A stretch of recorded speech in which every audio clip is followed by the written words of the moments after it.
Hey guys. So I sent everything to my dad. I'm like, Dad, this is my life's work. Yours too. Just read it through once or twice and then click on each of the links and it'll paint the whole picture. I recorded everything. I solved everything. And I woke up this morning and sure enough, he's clicking on the links. It takes time. That's the problem. It takes like probably, well, you got to watch the movie, so that's 2 hours. And then you got to, probably go through another like 2 hours of footage, maybe 3. But if you go through the whole thing, you're like, holy shit, it's the real deal. You got the trumpet sound in the sky. When he kicked off the fucking, the Rapture with his confessions, the dates and times match. He's on the white horse.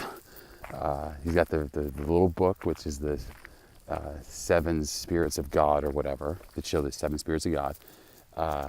You got the once in a 10,000 year constellation. It matches up to the first 7 years of my childhood. It makes the claim that, my dad and I are like sort of the direct line of David, right? The once per generation group, love music and God. Talks about climate change. It references the book of Revelation. It makes a claim on Donald Trump, all that shit. And he's real thorough, so he'll go through it and we'll see. I mean, we know he's gonna do it because God fucking wrote this screenplay. So, he'll buy into it. And then it's the ram and the lion. And we just gotta convince any other people to spend 5 fucking hours to say, look, this whole thing, Revelation, it's a warning. It's a warning that says, if there's not intervention, this recipe right now, which no one sees it, it's like the days of Noah, but it will lead to the term we used to use in debate is giga death. And at the end of this, 2.5 billion people are going to die. Without our intervention, it would be everyone except us, and then 144,000 sealed Jews. And whatever happens on January 19th, it ain't going to be good. And it could start out small. It could be like a little war pops off, a little skirmish between China and the U.S., or Russia, China, and the U.S., or whoever. But over time, that will distract everyone from the true battle we should be fighting, which is that of climate change and our own internal desires of the flesh, which just means as you're growing up, because of media, how, you're being exposed to whatever, celebrities and product endorsements and sports and all that shit, that in our hearts we desire material goods. We want to have the biggest house, the fastest car, the hottest wife, or the hottest husband, or the hottest whatever, And because of that, we wind up with storage units filled with our crap, right? That never made us happy in the first place. It's like, oh, I only feel good when I got rid of all my shit. Yeah, you want to know why? Because it was just a reminder of all the failed purchases you made, the things that we bought that we thought would make us happy, and then within, a couple minutes to a couple years, we realized that never made us happy in the first place, whether it was a wife or a husband, like the trophy wife or husband, maybe a pair of jeans for $200. You're like, oh yeah, these are great. And then a day later, you're like, you have to deal with the real shit in your life because it's just the quick fix. Okay, let's get some sin out of the way. I masturbated again to pornography. I shit-talked the love of my life. I sent her an email when I was drunk because I was locked out. And I was like, this girl got me into this. I was like, you're a shitbag. So bad. Let's see. Doubted the plan. Thought about, giving up for a second. Just wasn't connected to God. And let's see, what else? The whole Matt E thing and the Christmas Eve prophecy thing.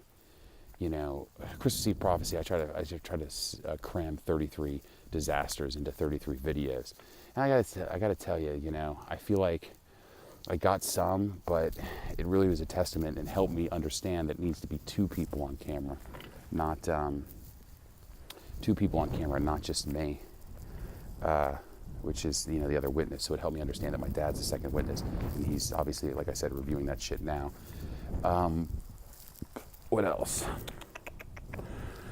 Oh yeah, the Matt E thing. And this happened another time with some guy on Reddit. You know, they're like talking shit. And I was like, yeah, you're going to get fucking injured or whatever. That's not God's fucking plan. Of course they didn't get injured or whatever. But I, tested that out. And, I kind of made a fool of myself. I look like a dick. I'm supposed to be like the Prince of Peace. Not like the fucking, guy's like, yeah, fuck you, blah, blah, blah. So anyway, I want to apologize to Maddie and that dude on Reddit. And let's see what else. I think that's pretty much it. But sorry, God. I'm with you, man. It'd just be nice to get some support right now. And I think hopefully my dad, hopefully he's on board. So we'll see what happens. But the major thing is, anytime you doubt this, that's the devil or Satan. It's just the concept of doubt. I know I've said that before, but that's it. And when someone watches a movie, they're like, yeah, I'm going to start recording coincidences. Like this guy, he posted a comment. He's like, yeah, man, that was very inspiring. The band kicks ass. I'm going to start recording coincidences. And he posted that. And then a couple of days later, it just disappeared as a comment on the movie. Oh, yeah, I also deleted the back and forth between Matt E. and myself where I was like, you're going to get injured. And he's like, of course I didn't get injured. And I was like, whatever. And then I just deleted it and hid him from the channel. But this guy, he posted he's going to start recording coincidences, and then a couple days later he takes down his comment. That doubt kicks in, and it's about punching through that doubt. Now for me, it's easier, not 100% easy, but easier, because when I have a doubt, I can just I cycle through all the coincidences of the, book of Revelation and the rest of the New Testament, Old Testament, shit like that. I'm like, no, God exists, and then it reinforces it in my mind. Whereas other people don't have that. Plus, they're totally engulfed in this system of, media and sort of pollution in their brains. So they don't have that luxury. So it's about getting everyone to understand that at the same time. And whatever happens on January 19th, it ain't going to be good. My hope is it's us going viral. The father-son duo, they're like, these guys are crazy, look at them. And we're like, no. But hopefully it's on us and it causes anxiety in people. But honestly, I'm not sure it's the 13th now. That's in, 6 days? I don't know if we have enough time to do it. So we'll see what my dad happens to say. But he could go fucking crazy on this. He'd be like, what the fuck? You got the trumpet. You're the white horse rider. Blah, blah, blah, blah, blah. And he just wants his Ark of the Covenant. Well, God wants his Ark of the Covenant. I think my dad will be the guardian of the Ark of the Covenant at the end of this little exercise. So... anyway, sorry, Maddie. Sorry, dudes on the Reddit. Sorry, I've been a dick. But, there's no excuse for it. I'm sorry. Sorry, God. Okay, bye.